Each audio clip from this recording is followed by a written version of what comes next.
Hello everyone, कैसे हैं आप सब। आशा करता हूं कि ठीक होंगे।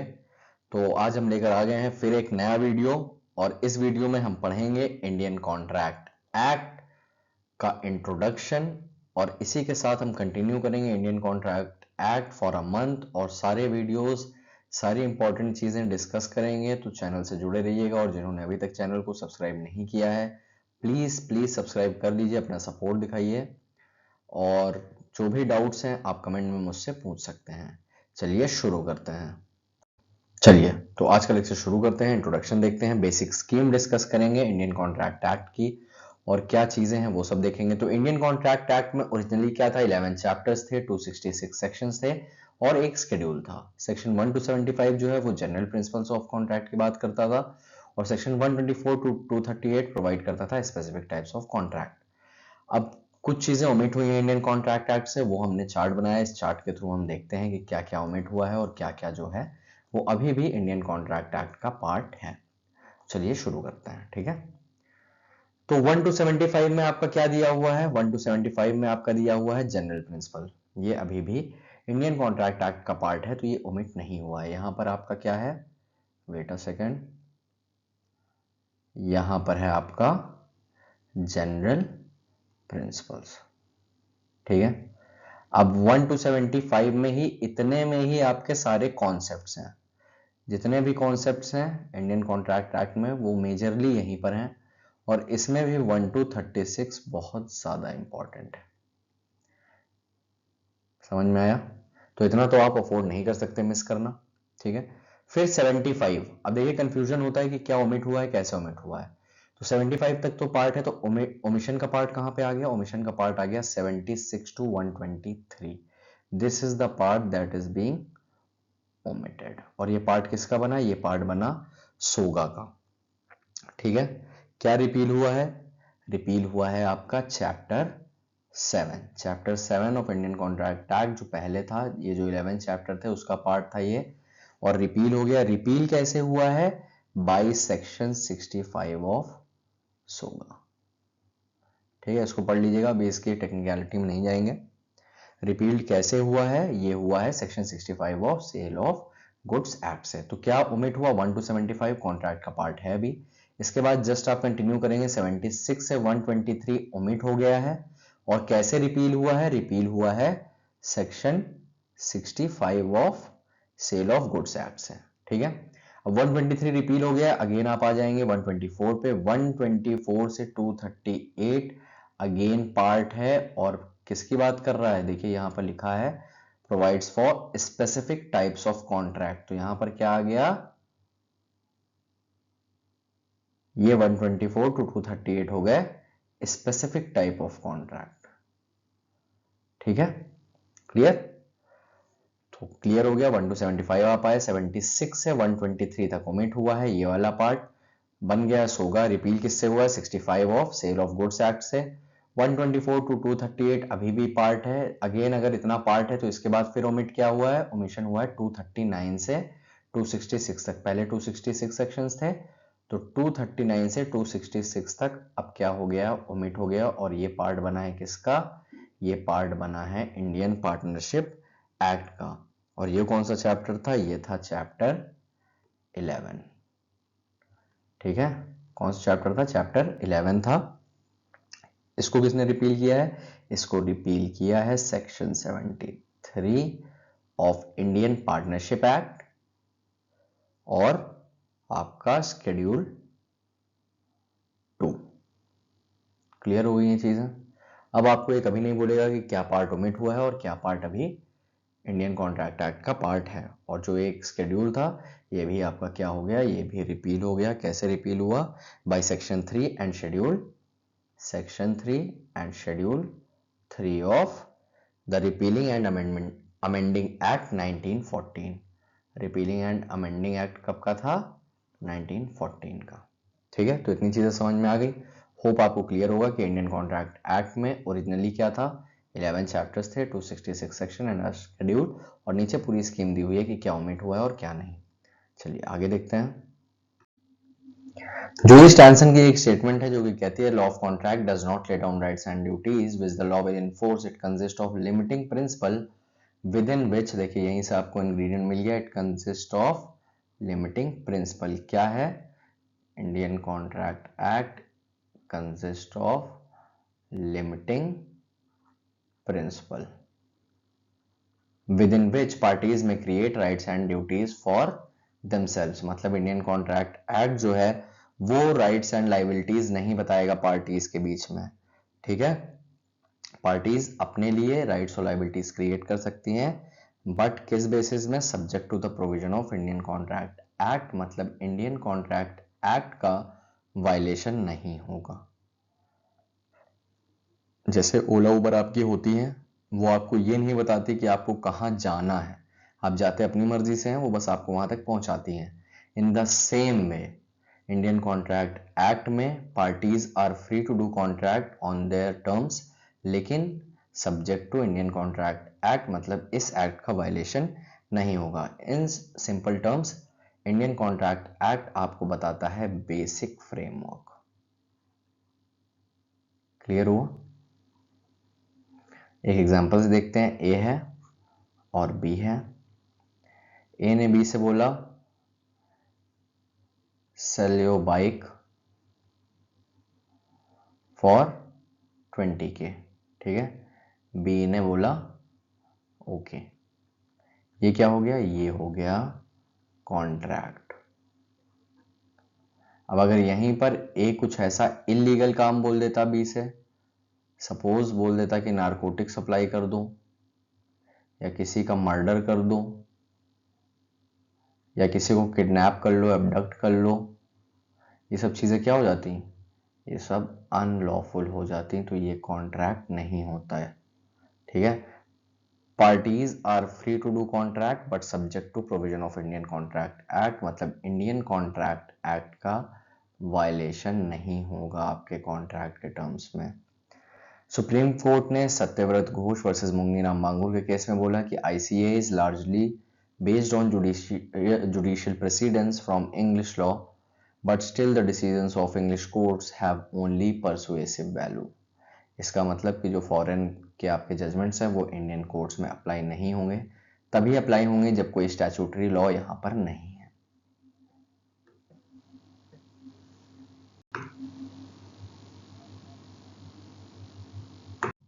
सेक्शन 2H बात करता है कॉन्ट्रैक्ट की और बताता है कि कॉन्ट्रैक्ट क्या है। तो कॉन्ट्रैक्ट का मतलब है an agreement enforceable by law is a contract. अब क्या एलिमेंट्स मिले हमको एलिमेंट्स मिले एग्रीमेंट और इन्फोर्सिबिलिटी। इन्फोर्सिबिलिटी का मतलब है कि recognised in the eyes of law, मतलब कि लॉ उस चीज को रिकॉग्नाइज कर रहा है और उस चीज को कोर्ट्स में इन्फोर्स कराएगा, ठीक है। तो और इंटरप्रिटेशन देखते हैं। इन्फोर्सिबिलिटी के एलिमेंट्स कहां से हम देखेंगे? वो हम देखेंगे सेक्शन 10 से। क्या क्या है elements of enforceability? Free consent होनी चाहिए, पार्टीज कॉम्पिटेंट टू कॉन्ट्रैक्ट होनी चाहिए, लॉफुल कंसिडरेशन और लॉफुल ऑब्जेक्ट होना चाहिए, not expressly declare to be void होना चाहिए। सेक्शन 10 आप पढ़ेंगे तो ये सारे इंग्रेडिएंट्स जो हैं यहाँ पर लिखे हुए हैं, ये आपको मिल जाएंगे। मतलब कि अगर जो है कॉन्ट्रैक्ट हुआ है और ये सारे एलिमेंट्स जो हैं वो प्रेजेंट है, मतलब फ्री कंसेंट से कॉन्ट्रैक्ट हुआ है, पार्टीज जो है वो कॉम्पिटेंट थी कॉन्ट्रैक्ट करने के लिए, लॉफुल कंसिडरेशन के लिए हुआ है, लॉफुल ऑब्जेक्ट के लिए हुआ है, और वॉइड नहीं डिक्लेयर हुआ है बाय लेजिस्लेचर, तब वो एक कॉन्ट्रैक्ट होगा।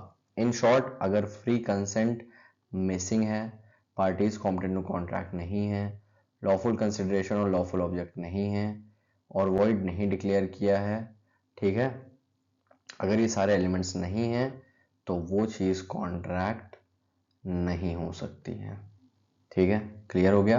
कॉन्ट्रैक्ट होने के लिए आपकी फ्री कंसेंट होनी चाहिए, पार्टीज कॉम्पिटेंट टू कॉन्ट्रैक्ट होनी चाहिए, लॉफुल कंसिडरेशन और लॉफुल ऑब्जेक्ट होना चाहिए, और लेजिस्लेचर ने उसे वॉइड ना डिक्लेयर किया हो, तभी वो चीज कॉन्ट्रैक्ट हो सकती है। ये हमने क्या देखा कि इन्फोर्सिबिलिटी क्या है और एलिमेंट्स ऑफ कॉन्ट्रैक्ट क्या है। कहाँ पर दिया हुआ है ये दिया हुआ है आपका section 10 of Indian contract act पे, ठीक है। अब हमने इन्फोर्सिबिलिटी का मतलब तो समझ लिया, अब चलिए हम समझते हैं एग्रीमेंट का मतलब कि एग्रीमेंट कहाँ पे दिया हुआ है। तो एग्रीमेंट कहाँ पर डिफाइंड है? एग्रीमेंट डिफाइंड है सेक्शन 2E में, और इन दोनों की कोजॉइंट रीडिंग होती है सेक्शन 10 के साथ, तब आप इस चीज को और अच्छे से समझ पाते हैं। ठीक है, अब देखिए एग्रीमेंट क्या बोल, एग्रीमेंट डिफाइंड है आपका section 2E of Indian contract act में बोलता है कि every promise and every set of promises, ये दोनों अलग अलग कॉन्सेप्ट हैं।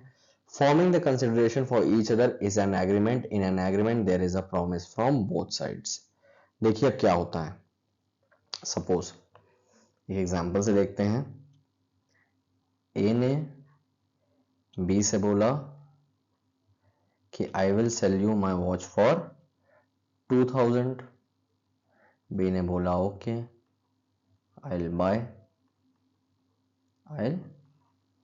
Bye for 2K। ठीक है, तो अब ये क्या हो गया, ये हुआ एग्रीमेंट। ए और बी के बीच में क्या हुआ, ए और बी के बीच में हुआ एग्रीमेंट। अब अगर यहां पर ए ने ऑफर नहीं करा होता तो एक्सेप्टेंस नहीं होती।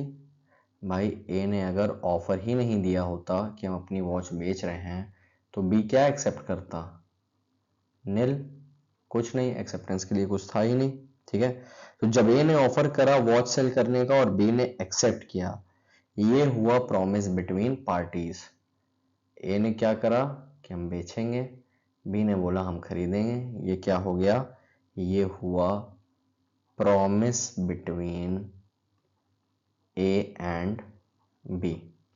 ठीक है, अब प्रॉमिस कहां दिया हुआ है, प्रॉमिस दिया हुआ है आपका सेक्शन 2B में। अगर आप घर में पढ़ रहे हैं या कहीं भी पढ़ रहे हैं और आपके पास बैरैक्ट है, बैरैक्ट नहीं है तो मोबाइल में खोल लीजिए। सेक्शन 2B क्या रीड करता है, सेक्शन 2B बोलता है कि when the person to whom the proposal is made, when the person to whom the proposal is made, in this case proposal is being made to B, ठीक है, signifies his assent, the proposal is said to be accepted। जब B अपनी assent दे देगा तो ये बोला जाएगा कि proposal जो है वो accept हो गया है। और जब ये proposal accept किया जाता है तब ये क्या बन जाता है, ये बन जाता है promise। वही चीज है, कहाँ पे डिफाइंड है ये डिफाइंड है 2B में। ठीक है, जब एक साइड से, इस चीज को ध्यान से सुनिएगा, जब एक साइड से प्रपोजल होगा और दूसरे साइड से एक्सेप्टेंस, तब हम कहते हैं उसे प्रॉमिस। एक साइड से प्रपोजल, एक साइड से एक्सेप्टेंस। जब यही प्रॉमिस, ध्यान दीजिएगा, जब यही प्रॉमिस दो पार्टीज के तरफ से होता है तो उसे हम कहते हैं agreement. Promise from A sides also and a promise from B side also, इसको हम कलेक्टिवली क्या बोलते हैं, इसको हम बोलते हैं एग्रीमेंट। आगे देखते हैं, वर्ड एग्रीमेंट हमारा डिफाइंड है सेक्शन 2G में, कॉन्ट्रैक्ट डिफाइंड है 2H में। कॉन्ट्रैक्ट बोलता है an agreement enforceable by law is a contract, और वॉइड एग्रीमेंट बोलता है an agreement not enforceable by law is said to be void. इसका मतलब हुआ कि वॉइड कॉन्ट्रैक्ट जैसा कोई कॉन्सेप्ट नहीं है, और कॉन्ट्रैक्ट जो है वो कभी वॉइड नहीं हो सकता, क्योंकि कॉन्ट्रैक्ट का मतलब ही होता है कि ये इनफोर्सिएबल है।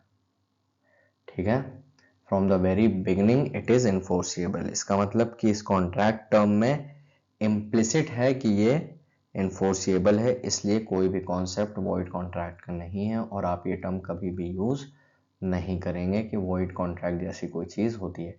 वॉइड एग्रीमेंट होती है, देखिए एक चेन होती है, ऑफर होती है, ऑफर के बाद एक्सेप्टेंस होती है, ऑफर जब एक्सेप्ट हो जाता है तो वो बनता है प्रॉमिस,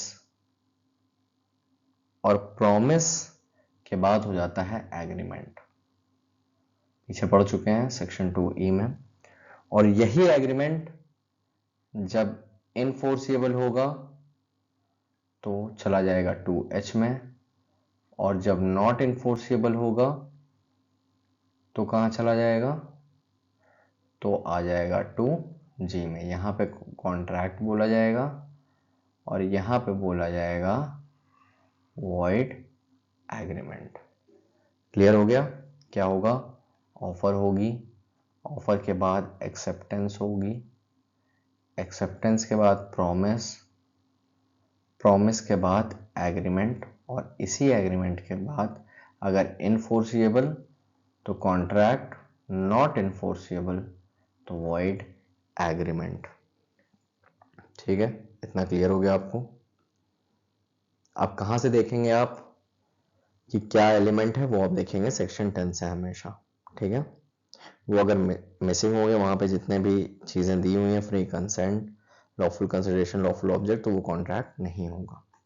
नेक्स्ट हमारा कॉन्सेप्ट है कॉन्ट्रैक्ट बिकम्स वॉइड। देखिए वॉइड कॉन्ट्रैक्ट कॉन्सेप्ट नहीं है, लेकिन कॉन्ट्रैक्ट बिकम्स वॉइड का कॉन्सेप्ट है। सपोज करिए कि ए है और बी है, ठीक है। इन दोनों के बीच में कॉन्ट्रैक्ट हुआ। कॉन्ट्रैक्ट किस चीज का हुआ? केरोसिन ऑयल का। केरोसिन ऑयल का कॉन्ट्रैक्ट हुआ, ठीक है। जब इन्होंने कॉन्ट्रैक्ट करा तब गवर्नमेंट का कोई भी बार नहीं था ऑन ट्रेड ऑफ